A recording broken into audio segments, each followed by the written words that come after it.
Hello everyone, welcome to my YouTube channel. आज के इस वीडियो के अंदर हम देखेंगे नेट इम्यूनिटी के बारे में। ठीक है, तो हम स्टार्ट करते हैं हमारी नेट इम्यूनिटी को।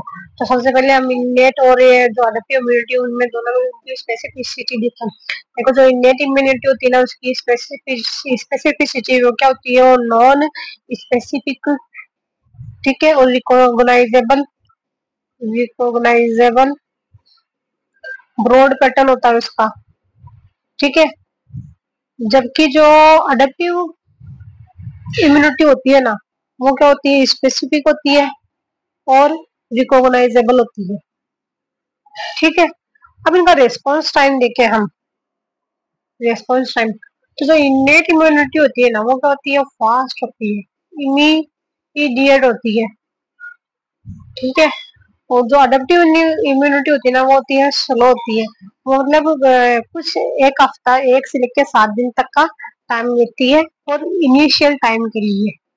ठीक है, फिर बाद में अगर हम देखें मेमोरी की देखें, तो जो हमारी इनेट इम्यूनिटी होती है ना, उसमें कोई जो मेमोरी है वो नहीं बनती है। ठीक है, response is the same upon repeated exposure, यानी कि रेस्पॉन्स सेम ही रहता है, उसके अंदर कोई मेमोरी नहीं बनेगी, चाहे आप उसको 1 बार दो या चाहे 2 बार दो। फिर अगर हम अडेप्टिव के अंदर देखें, तो उसके अंदर क्या होती है, मेमोरी डेवलप हो जाती है, और इसका जो रेस्पॉन्स रहता है ना, मतलब पहले हमने दिया तो उसमें क्या होती है, इम्यूनिटी डेवलप हो जाती है। अब दूसरी बार वही पैथोजन अगर इन्फेक्ट करता है, तो जो उसका रेस्पॉन्स होता है ना, वो पहले की तुलना में ज्यादा फास्ट होता है। यानी कि पहले अगर रेस्पॉन्स 7 दिन में हुआ था, तो सेकंड टाइम वही पैथोजन इफेक्ट करेगा तो वो 2 से 3 दिन में हो जाएगा। अब हम देखें इनके मेजर कंपोनेंट के बारे में। ठीक है, मेजर कंपोनेंट के बारे में अगर हम देखते हैं, तो इसका जो मेजर कंपोनेंट है ना, जैसे कि ना, इनियट क्या है, फिजिकल बैरियर है, जैसे कि स्किन हो गया, म्यूकस हो गया। ठीक है, फेगोसाइट, फेगोसाइटोस, फेगोसाइट्स हो गई, जैसे कि न्यूट्रोफिल्स है, मैक्रोफाजेज है, कॉम्प्लीमेंट सिस्टम है, नेचुरल किलर सेल है, इन्फ्लेमेशन है। जबकि अडेप्टिव इम्यूनिटी देखें, तो अडेप्टिव इम्यूनिटी होती है ना, उसमें T lymphocyte, T helper cells, T cyto, देखो T lymphocyte, T helper cells, ये सारी की सारी B lymphocyte, antibody production, antibody, ये सब मेजर कंपोनेंट होते हैं। उनके कैरेक्टरिस्टिक्स की बात करें, कैरेक्टरिस्टिक्स की, तो फर्स्ट लाइन डिफेंस होती है इनेट इम्यूनिटी के अंदर, और रैपिड होता है, नॉन स्पेसिफिक होता है। जबकि अडेप्टिव इम्यूनिटी के अंदर ना हाईली स्पेसिफिक होता है, डाइवर्स और लॉन्ग लास्टिक होता है, यानी कि काफी लंबे समय तक चलता है। अब हम देखें सेल टाइप की बात करें, और सेल है, जैसे कि बहुत सी सेल है जो कि काम करती है और ये इम्यून सिस्टम के अंदर अपना रोल परफॉर्म करती है। तो सबसे पहले हम बात करें न्यूट्रोफिल्स की। न्यूट्रोफिल्स होती है ना, इसकी स्ट्रक्चर ये मल्टीलोब्ड न्यूक्लियस होता है, ग्रेन्यूल्स इसके अंदर प्रेजेंट होता है, ये फेगोसाइटोसिस करती है, डिग्रेनुलेशन करती है, और इसका जो एक्टिवेशन ट्रिगर होता है वो पेम्स केमोकाइंस के द्वारा होता है। और जो स्टेनिंग होती है ना, वो राइट स्टैंपिंग और साइटोटॉक्सिक साइटोकाइन रिक्वायर्ड होती है, जीएमसीएसएफ, जीएसएफ होते हैं। और ज्यादा डिटेल जो फर्स्ट रेस्पॉन्स शॉर्ट लीड होता है, मैक्रोफेजेस की अगर हम बात करें, तो ये लार्ज होती है, मोबाइल शेप होती है, फेगोसाइटोसिस करती है और एंटीजन रिप्रेजेंटेशन करती है। इसका एक्टिवेशन भी पेम्प और साइटोकाइंस के द्वारा होता है। स्टेनिंग प्रॉपर्टी है H and E, pale and cytoplasm. Cytokine required होती है ना, NCSF, tissue resident diverse, other details, tissue resident diverse सब टाइप्स। डेंड्राइटिक सेल्स देखें, जो कि ब्रांच होती है प्रोजेक्शन, और ये भी क्या करती है, ब्रांच होती है प्रोजेक्शन, एंटीजन रिप्रेजेंटेशन करती है, एंटीजन रिप्रेजेंटेशन इम्यून एक्टिवेशन, और इसका एक्टिवेशन भी पेम्प और साइटोकाइनेसिस के द्वारा होता है। स्टैंडिंग प्रॉपर्टी है MHC2 प्लस CD11C प्लस, और साइटोकाइनेसिस रिक्वायर्ड है GM-CSF FLT3A।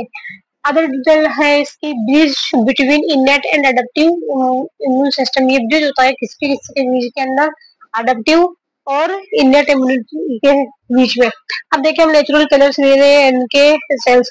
ये लार्जर ग्रेनुलर लिम्फोसाइट है, ठीक है, और ये काम करती है साइटोटॉक्सिसिटी, और ये साइटोकाइनिन का प्रोडक्शन करती है। एक्टिवेशन इसका देखें, तो इसका एक्टिवेशन होता है ना, मिसिंग सेल्फ एक्टिवेटिंग रिसेप्टर, अब दूसरी बात देखें, हम स्टेनिंग प्रॉपर्टीज देखें तो स्टेनिंग प्रॉपर्टीज है ना CD56 और CD16 से होता है। साइटोकाइनिन रिक्वायर्ड होती है इंटरल्यूकिन 12 और इंटरल्यूकिन 15। इनेट एंटी ट्यूमर रेस्पॉन्स है। इओसिनोफिल्स जो होती है ना वो बाइलोब्ड न्यूक्लियस है, ग्रेनुल है, anti parasite response allergy reaction show करती है, और एक्टिवेशन होता है पैरासाइट और एलर्जेंस के द्वारा, और स्टेन होती है यूसिन रेड के द्वारा। साइटोकाइनिन जो रिक्वायर होता है उसके लिए होता है इंटरल्यूकिन 5 होता है। अब ग्रेनुल्स देखें तो कंटेन टॉक्सिक प्रोटीन्स। अब बेसोफिल्स की बात करते हैं। बेसोफिल्स होती है बाइलोब्ड न्यूक्लियस होता है, और ये एलर्जी करती है, इन्फ्लेमेशन करती है, और hyper type first hyper sensitivity ये करती है, और इसका एक्टिवेशन जो होता है ना एलर्जेंस के द्वारा होता है, और ये जो स्टेन होती है वो होती है हिमोटोजाइलिन्स और बेसिक डे के द्वारा होती है, और जिसके द्वारा जो साइटोकाइनिन रिक्वायर होता है वो इंटरल्यूकिन 3, और इसका अदर फंक्शन और अदर डिटेल हिस्टामिन रिलीज करती है। मास्ट सेल्स देखें तो ये छोटी होती है, स्मॉल होती है, और राउंड ग्रेन्यूल होती है, इसके अंदर गोलाकार ग्रेन्यूल्स होती है, और ये एलर्जी इन्फ्लामेशन कॉज करती है, और एक्टिवेशन होता है एलर्जेंस जैसे कि IgE और क्रॉस लिंकिंग करती है, और टोलुडिन ब्लू पर्पल्स। फिर देखिए इंटरल्यूकिन 3 तो CSF tissue resident long lived होती है। अब देखिए helper T sales. Helper T sales होते हैं लिम्फोसाइट TSR साइटोकाइनिन का प्रोडक्शन करती है, इम्यून ऑर्केस्ट्रेशन करती है, और एक्टिवेशन होता है एंटीजन MSC2 के ऊपर। जब एंटीजन रिप्रेजेंट होता है तभी एक्टिवेट होती है। जो स्टैंडिंग प्रॉपर्टी है वो CG4 है। साइटोकाइनिन जो रिक्वायर्ड होता है वो इंटरल्यूकिन 2 होता है, और आगे डिटेल है TH1 2 TH17 ट्रैक सब्सटेंस। फिर एक साइटोटॉक्सिस साइटोटॉक्सिक टी सेल्स। देखो लिम्फोसाइट है, TCR cytotoxicity killing infected antigen presented on MSC1, और जो स्टैंडिंग प्रॉपर्टी है वो CD8 है, और जो साइटोकाइनिन रिक्वायर्ड होता है वो इंटरल्यूकिन 2 होता है।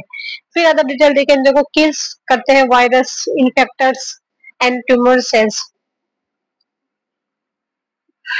ठीक है, फिर बात हम बी सेल्स के बारे में बताते हैं। तो बी सेल्स है ना जो इसकी स्ट्रक्चर होते हैं ना वो लिम्फोसाइट बी से और एंटीबॉडी का ये प्रोडक्शन करती है। जो एक्टिवेशन होता है एंटीजन बाइंडिंग टू BCR पे बाइंड हो जाता है तो एंटीजन कब ये एक्टिवेट होती है, और ये स्टेनिंग प्रॉपर्टी जो है CD19 और 20, और इसके लिए रिक्वायर होता है इंटरल्यूकिन 4 6 B डबल F। और ये जगह क्या होती है डिफरेंशिएट इनटू प्लाज्मा और मेमोरी। किसमें डिफरेंशिएट हो जाती है? बेशल प्लाज्मा के अंदर, मेमोरी सेल्स के अंदर डिफरेंशिएट हो जाती है। प्लाज्मा सेल्स होती है ना लार्ज ER होता है, उसके अंदर क्लोक फेस न्यूक्लियस होता है। उसके अंदर प्लाज्मा सेल के अंदर क्या होता है? Large ER clock face nucleus होता है।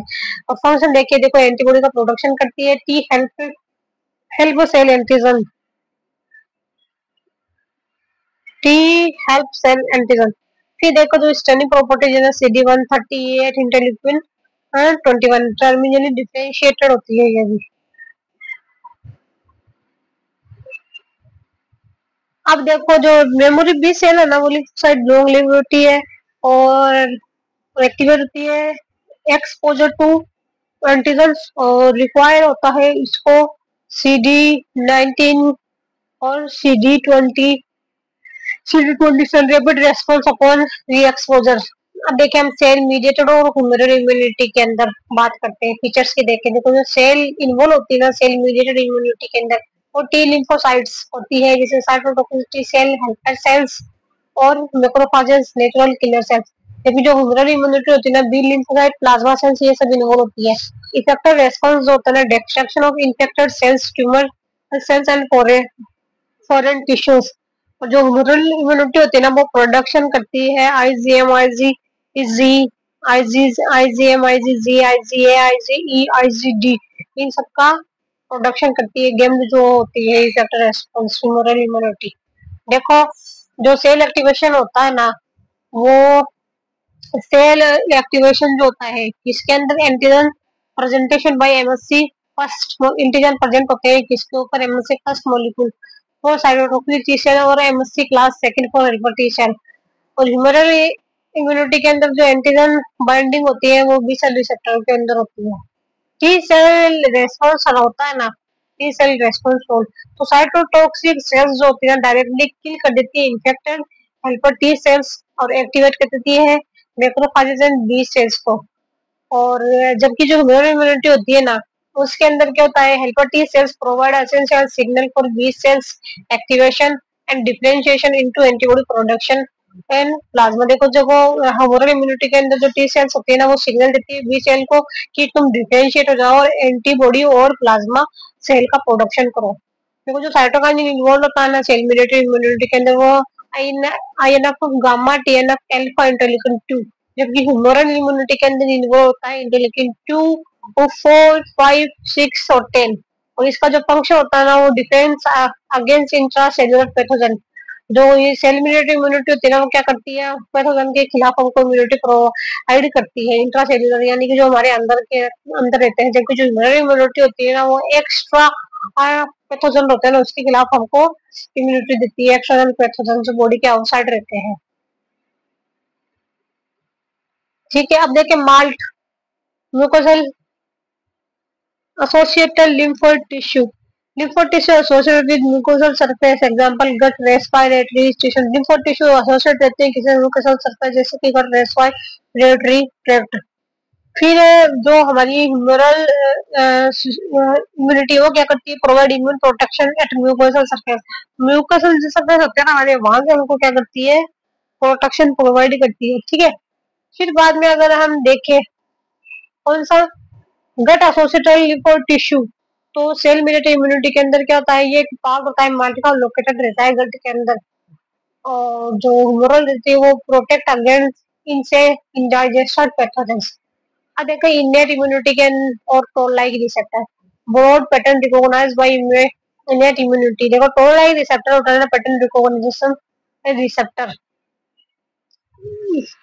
टोल लाइक रिसेप्टर जो होता है, पैटर्न रिकॉग्निशन रिसेप्टर होते हैं, ये रिकॉग्नाइज करते हैं मोलिकुलर रिकॉग्नाइज मोलिकुलर पैटर्न जैसे कि डैम पैम्प पैथोजन एसोसिएटेड मॉलिक्यूल्स और डैमेज एसोसिएटेड मॉलिक्यूलर पैटर्न। यानी कि टोल रिसेप्टर ऐसे होते हैं जो हमारी सरफेस के ऊपर पाए जाते हैं, जो कि पैथोजन कोई भी है और माइक्रोऑर्गेनिज्म जो भी है, अगर वो कुछ भी चीज रिलीज करते हैं तो उनको पहचानने का काम करते हैं, जैसे कि पेप्टिडोग्लाइकन, लिपोपोलीसैकेराइड, फ्लैजिला फ्लैजिला और बैक्टीरियल लिपोकाइटिन। अब हम इसकी स्ट्रक्चर देखें तो ऊपर की तरफ इसके अंदर ल्यूसेंट डिश रिपीट होते हैं एक्स्ट्रासाइटोप्लाज्मिक साइड के अंदर, ट्राइसाइड लिपोप्रोटीन होते हैं, और प्लाज्मा मेम्ब्रेन के अंदर हमें ट्रांसमेम्ब्रेन हेलिक्स देखने को मिलता है, और साइटोप्लाज्म के अंदर हमको देखना है इंट्रासेल्युलर टीआईआर डोमेन, टेलर 1 और टेलर 2 हेटेरोडाइमर। ठीक है, अब डिफरेंट टाइप के हम टोल लाइक रिसेप्टर देखें। देखो जो टोल लाइक रिसेप्टर 1 होता है ना, वो किसको रिकॉग्नाइज करता है, वो ट्राइसाइल लिपोपोलीपेप्टाइड सोल्यूबल फैक्टर्स। जबकि टोल लाइक रिसेप्टर 2 होता है ना, HSP70 PGN लिपोपोलीपेप्टाइड SCN4 unknown structural 3 proteins को करते हैं। और 6 जो होता है ना, जाइमोजन सेल्टियर डाइसाइल लिपोपोलीपेप्टाइड। और जो 4 होता है ना, LPS लिपोपोलीसैकेराइड। जो 5 होता है ना, वो फ्लेजिलिन को रिकॉग्नाइज करता है। और जो 3 होता है ना, वो डबल स्टैंडर्ड आरएनए को करता है। 7 जो होता है ना, सिंगल स्टैंडर्ड आरएनए, इमिडाजोल, क्विनोल, इन सबको रिकॉग्नाइज करता है। और जो 8 होता है single standard RNA, imidazole, quinoline. और जो 9 होता है ना, TL9, वो करता है CpG कंसर्निंग डीएनए। फिर जो toll like receptor 1 2 3 cell membrane endosomes T7 8 MYD ER5/7 interferon alpha beta interferon inducible gene production NFK beta inflammation cytokinin TRIF interferon 7 interferon लेकिन इसी के साथ टॉपिक हमारा कंप्लीट होता है। आगे नेक्स्ट के अंदर नेक्स्ट